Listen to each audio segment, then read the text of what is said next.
Hello friends, I am back with another episode of reality quest. अगर आपको मेरी video पसंद आए तो इसे लाइक करना, चैनल को सब्सक्राइब करना। ये करते हैं वीडियो को शुरू। चैप्टर की शुरुआत होती है एरिन से, जो कि घूमने के लिए निकल आई थी। ये काफ़ी दूर पहुंच जाती है। फाइनली ये उस ऑब्जर्वेटरी के पास आ जाती है जहाँ पर खड़े होकर ये बहुत सारे तारों को एक साथ देख सकती है। तब एरिन अपने आसपास देखकर बोल रही होती है कि हाँ, यहाँ तो बहुत ही ज्यादा अंधेरा है। क्या मैंने अकेले आकर कोई गलती कर दी? वैसे वो दोनों तो परफॉर्मेंस देखने में बिजी होंगे, और मिनहा है वो भी उन्हीं के साथ है। वो डांस तो कर रही होगी, मैं देखना भी चाहती थी, लेकिन मुझे ये तारे भी तो देखने थे। ऐसा लगता है कि मुझे वापस चलना चाहिए, काफी देर हो चुकी है। एरिन जैसे ही वापस जाने की कोशिश करती है तभी इसे किसी के फोन के रिंग की आवाज सुनाई देती है। तब एरिन कहती है कि हाँ, यहाँ पर किसी का फोन बज रहा है। तब एरिन के सामने कोई आकर खड़ा हो जाता है। वहां पर काफी अंधेरा होता है, इसीलिए उस लड़के की शक्ल तो दिखाई नहीं दे रही। दूसरी तरफ हम देखते हैं डोवान को, जो अभी अपने क्वेस्ट सिस्टम के मैनेजर से बात कर रहा होता है, जो इसके पास सारे क्वेस्ट भेजता है। तब डोवान कहता है कि ओह, ये आवाज ये तो उस डिस्ट्रॉयर गॉड की लग रही है। तो ये मुझे क्वेस्ट भेजता है और ये सिस्टम का मैनेजर है, लेकिन मैं इससे बात करूं कैसे? जो मेरे दिमाग में है क्या वो मैं टाइप करूं? तभी सामने से सिस्टम से आवाज आती है कि तुम्हें जो पूछना है तुम बोलकर भी मुझसे बात कर सकते हो। तब रोहन कहता है कि हाँ, तुम मुझसे बात करना चाहते हो, लेकिन हमेशा जब भी मैं तुमसे बात करने की कोशिश करता हूँ तब तो तुम जवाब ही नहीं देते। तब सिस्टम से आवाज आती है कि मैं तुम पर हर वक्त नजर नहीं रख सकता। अगर तुम्हारा कोई सवाल नहीं है तो ठीक है, मैं ही तुमसे एक सवाल करता हूँ। तब डोवन कहता है कि हाँ हाँ पूछो, वैसे भी तुमसे मैं काफ़ी ज़्यादा चीज़ें जानना चाहता हूँ। पहले तुम पूछो और फिर बाद में मैं पूछूंगा। तब सिस्टम डोवन से बोलता है कि बताओ, मैंने तुम्हें जो नई लाइफ दी है क्या उससे तुम्हारी ज़िंदगी बदल गई? तब डोवन बोलता है कि हाँ, ऑब्वियसली बदली तो है ही, पर बहुत ही बुरी हो गई है। तुम्हें पता है, जब से मुझे ये नई लाइफ मिली है तब से मैं बार बार नई नई फाइट्स के बीच में फंसता रहता हूँ। हर कोई मुझे पीटने के लिए आता रहता है। नए नए डंजन मेरे सामने खुलते हैं और उनमें से बहुत सारे मॉन्स्टर मेरे सामने आकर खड़े हो जाते हैं, जिनसे मुझे लड़ना पड़ता है। ये तो और ज्यादा बुरा हो गया है मेरे लिए। मुझे नहीं लगता कि मैं और ज्यादा कर पाऊंगा, और ज्यादा ये सारी फाइट्स कर पाऊंगा। ये बहुत ही ज्यादा थकाने वाला है। लेकिन हाँ, एक बात है जो मैं तुमसे कह सकता हूँ। देखो, इससे पहले जो जिंदगी में जी रहा था ना, वहां पर तो बस हमेशा मैं बुली होता रहता, हर कोई मुझे पीटता था, मैं किसी के लिए खड़ा नहीं हो सकता। लेकिन जब से मेरी जिंदगी बदली है तब से मैं दूसरों को बचा सकता हूँ, खुद को बचा सकता हूँ, किसी के सामने बुली नहीं होता, दूसरों को ऑर्डर दे सकता हूँ जो मुझे परेशान करते हैं, हर एक के लिए अच्छा कर सकता हूँ। और असली बात तो ये है कि अगर मुझे ये ताकत नहीं मिलती, अगर मैं दूसरों के सामने इस तरह से खड़ा नहीं होता, तो उस दिन शायद कंप्यूटर के सामने मैं मर ही गया होता। तो तुमने मेरी नई जिंदगी दी है, तुमने मुझे बदल कर रख दिया। एक्चुअल में मैं तुम्हें थैंक यू कहना चाहता हूँ सिस्टम। तब सिस्टम से आवाज़ आती है कि ओह ऐसा है, तो ये बताओ कि अब तुम मुझसे क्या जानना चाहते हो। मैं तैयार हूँ बताने के लिए। और यहाँ से सीन को फिर से शिफ्ट कर दिया जाता है। वही जगह दिखाई जाती है जहाँ पर डोवान उन डंजन वाले मॉन्स्टर से फाइट कर रहा होता है, यानी कि सिलाजिल के बंदों को पीट रहा होता है। इसने ऑलमोस्ट 20 बंदों को पीट दिया है, और इन सब का जो लीडर इनके साथ आया था ना, अब उसी की बारी थी। डोवान इसे भी मारने वाला था। डोवान उस लीडर को पीटने के लिए आगे बढ़ रहा होता है। ये काफी ज्यादा खतरनाक सा लग रहा होता है। तभी हम देखते हैं कि वहां पर पड़ा क्वांग सियोप, वो 3 मैड ब्रदर्स थे ना, उनमें से सबसे बड़ा भाई, वो खड़ा होता है और डोवान की तरफ देख रहा होता है और सोच रहा होता है कि अरे यार, ये है क्या?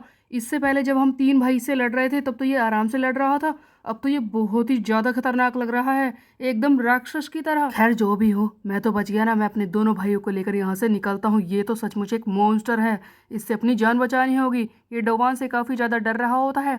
उधर हम देखते हैं कि डोवान उस लीडर बंदे को पीटने के लिए आगे बढ़ रहा होता है। तभी वो जमीन पर गिर जाता है और कहता है कि हे रुको रुको, और ये अपने जेब से फोन निकालता है और किसी को फोन मिलाता है। ये डोवान से बोल रहा होता है कि तू बच जाएगा क्या? तूने हमारे सारे लोगों को पीटा है, तुझे क्या लगता है कि तू आसानी से निकल जाएगा? अब बताता हूँ तुझे। तब ये फोन मिलाने के बाद किसी से बोल रहा होता है कि लीडर आप जल्दी आइए, यहाँ पर बहुत ही बड़ी गड़बड़ है। यहाँ पर एक घटिया लड़का घुस आया है, उसने हमारे 20 लोगों को पीट दिया, ये मुझे भी नहीं छोड़ेगा। लीडर पालजियोन जल्दी से यहाँ पर आइए। लेकिन इनका लीडर वो सामने से फोन काट देता है, जिस पर ये बंदा हैरान हो जाता है जो कि डोवान से पिट रहा था। इसे पता है कि इसके सामने डोवान खड़ा है जो अपने काबू से बाहर है। तब ये गुस्से में बोल रहा होता है कि पॉल गुआक, तूने मुझे धोखा दिया है, तूने फोन काट दिया, पॉल गुआक जियो।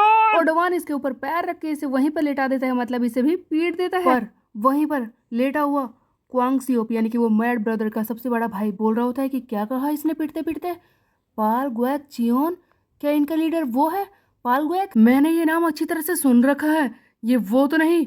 हाँ ये जरूर वही होगा, क्योंकि पाल गुएक जैसा कमीना दूसरा हो ही नहीं सकता। जैसा कि डोवान ने सीला जेल के सारे बंदों को पीट दिया है, लेकिन अभी भी इनका लीडर बाकी था, जिसके बारे में क्वांग सियोप बताना शुरू करता है। हमें दिखाया जाता है एक फ्लैशबैक। ये उस वक्त की बात है जहाँ पर क्वांग सियोप और उसके बाकी के दो भाई एक बाल सुधार केंद्र में बंद थे, यानी कि वहां पर जेल में वो पढ़ाई कर रहे थे। इन्हें सुधारने की कोशिश की जा रही थी। तभी एक दिन का सीन दिखाया जाता है जहाँ पर यो सियोप यानी कि सबसे छोटा और क्वांग सियोप जो कि सबसे बड़ा है वो आपस में बैठकर बात कर रहे होते हैं। तब यो सियोप बोलता है कि ब्रो, तुम्हें पता चला यहाँ पर एक नया लड़का आया है। उसने पता है क्या किया था? उसने किसी लड़की के साथ जबरदस्ती करने की कोशिश की थी, पर बेचारा पकड़ा गया और उसे यहाँ पर लाया जा रहा है। लेकिन तुम्हें पता है इससे भी बड़ी बात क्या है? उस लड़के को आज यहाँ पर मारा जाएगा। सो गाइस, योसेफ अपने भाई को बता रहा होता है कि इस बाल सुधार केंद्र में एक नया लड़का आने वाला है जिसने किसी लड़की के साथ जबरदस्ती की थी, और जिस लड़की के साथ उसने जबरदस्ती की थी ना, उसी का बड़ा भाई इस बाल सुधार केंद्र में पहले से ही बंद है, जो कि यहाँ पर जितने भी लड़के हैं ना इस सेल में, उन सबका लीडर है। यानी कि वो बहुत ही ज्यादा खतरनाक तो होगा ही। और अब वो बंदा जिसने उसकी बहन के ऊपर जबरदस्ती करने की कोशिश की थी, वो भी इसी सेल में बंद होने के लिए आ रहा था। अब यहाँ का यानी कि इस जगह का लीडर वो उस आदमी को कैसे छोड़ेगा जिसने उसकी बहन के साथ जबरदस्ती करने की कोशिश की है।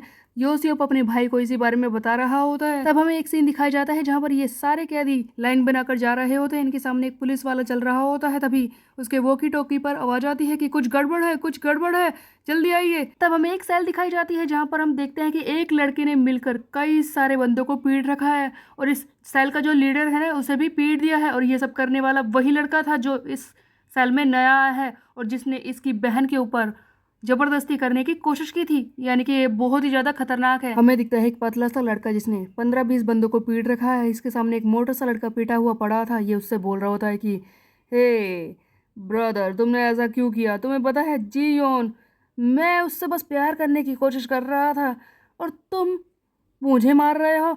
वैसे तुम्हें पता है वो भी मुझे पसंद करती है।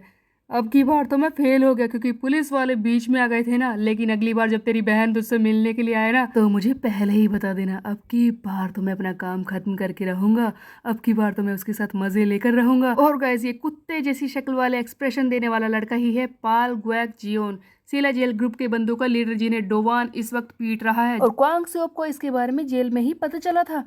अब गाइज, ये कितना ज्यादा बेकार लड़का है ये तो पता चल गया है, क्योंकि इसने किसी लड़की के साथ जबरदस्ती करने की कोशिश की। अब कहानी को फिर से शिफ्ट किया जाता है। हमें दिखाई जाती है एरिन, जहां पर इसके सामने वही लड़का खड़ा होता है पाल गुएक जियोन, जो कि लड़कियों के ऊपर जबरदस्ती करता है, जो पहले बाल सुधार केंद्र में रहकर आया है और इसने वहां पर भी कई लोगों को पीटा था। ये बहुत ही ज्यादा खतरनाक है। तब एरिन बोल रही होती है कि तुम तो वही हो ना जो मेरा पीछा कर रहे थे। मैंने पूरे दिन से महसूस किया है कि कोई मेरे पीछे घूम रहा था। तुम ही हो वो स्टोकर जो मेरे पीछे पड़े हो। सही कहा ना मैंने? तब पैलगुआ कहता है कि मैं तुम पर स्टॉकिंग थोड़ी ना कर रहा था। तुम्हें क्या लगता है तुम मुझे पसंद हो?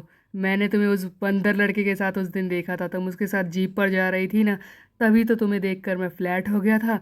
तुम बिल्कुल मेरे टाइप की हो। तुम्हारी ये गोरी चमड़ी, तुम्हारे ये काले काले सीधे बाल, पलकों से लेकर पैरों तक, तुम बिल्कुल मेरे टाइप की हो। जब मैंने तुम्हें उस वक्त देखा था ना, तब से ही मैं तुम्हें भूल नहीं पा रहा था। I think I am in love with you. तब एरिन बोलती है कि मुझसे पीछे रहो, देखो मेरे पास मत आना, समझे? तब पैलगा कहता है कि ऐसे नाटक क्यों कर रही हो? तुम यहाँ पर इतने अच्छे कपड़े पहनकर आ गई मेरे सामने, मैं तो ये सोच ही रहा था। वैसे अगर तुम नहीं भी आती ना तो मैं खुद ही तुम्हारे लॉज में आने वाला था आज रात को, पर अच्छा ही हुआ कि तुम ही खुद चल कर आ गई। तुम यहाँ पर मेरे लिए आई हो ना? देखो झूठ मत कहो, तुम भी तो ऐसे तैयार होकर आई हो। ऐसे क्यों दिखा रही हो कि तुम्हारा मन नहीं था? तब एरिन बोलती है कि पीछे रहो, मेरे पास मत आना, मेरी तरफ बढ़ने की कोशिश बिल्कुल मत करना। देख लो मैं पुलिस वालों को बुला लूंगी। एरिन के हाथ में फोन होता है, ये पुलिस को मिलाने की कोशिश करती है, लेकिन इतने में ही पैल गुएक आगे बढ़ता है और इसका फोन छीन लेता है और फोन को दूर फेंक देता है। एरिन चिल्लाती है कि देखो मुझसे दूर रहो, मैं ना चिल्लाऊंगी, देख लो पीछे रहना। लेकिन पैल गुएक कहता है कि चिल्लाओ चिल्लाओ, कोई यहाँ नहीं आने वाला, तुम्हारी आवाज़ सुनेगा ही कौन। तब ये एरिन से ज़बरदस्ती करने की कोशिश कर रहा होता है। एरिन नीचे गिर जाती है। तब एरिन बहुत ही ज़्यादा डर रही होती है, इसके मुंह से आवाज़ भी नहीं निकल रही। तब पेलगा कहता है कि ऐसे डरो मत, तुम्हें पता है पिछली बार तो मैं फेल हो गया था, उसके साथ तो मैं ये सब नहीं कर पाया। मुझे वहाँ ज़बरदस्ती बाल सुधार केंद्र में भेज दिया, लेकिन अब ये हो के रहेगा। तुम कुछ मत करना, तुम आराम से रहो, मैं सब कुछ संभाल लूंगा। एरिन की डर की वजह से आवाज ही नहीं निकल रही होती है। तब ये पेलगो कहता है कि तुम तो ज्यादा हाथ पैर मार ही नहीं रही, तुम बचने की कोशिश भी नहीं कर रही, लगता है तुम्हें भी ये सब करना है, तुम एंजॉय करोगी। सही कहा ना मैंने। इससे पहले कि ये जबरदस्ती करना शुरू करता, हम देखते हैं कि वहां पर डोवान आ जाता है और कहता है कि क्या कर रहे हो तुम।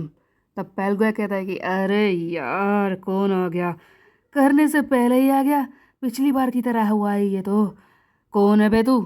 तब डोवान कहता है कि हटो पीछे, तुम कौन हो। इतने में ही क्वेस्ट सिस्टम पर डोवान के सामने एक और क्वेस्ट दिखाई दे रहा होता है, जहां पर लिखा है कि तुम्हें बॉस मॉन्स्टर पेलगो को हराना है और अब तुम्हारा ऑटो मोड एक्टिव हो चुका है इस बॉस मॉन्स्टर को हराने के लिए। सो गाइस, डोवान तो ऑटो मोड में है, जहां पर ये बहुत ही ज्यादा खतरनाक सा लग रहा होता है, और दूसरी तरफ इसने देख भी लिया है कि एरिन के साथ जबरदस्ती हो रही थी। अब ये इस पेलगो का क्या करेगा, ये तो हम देखेंगे नेक्स्ट चैप्टर में। तब तक के लिए मेरे चैनल को सब्सक्राइब कर ले, बेल के आइकन को कर दे प्रेस। फिर मिलते हैं, बाय बाय।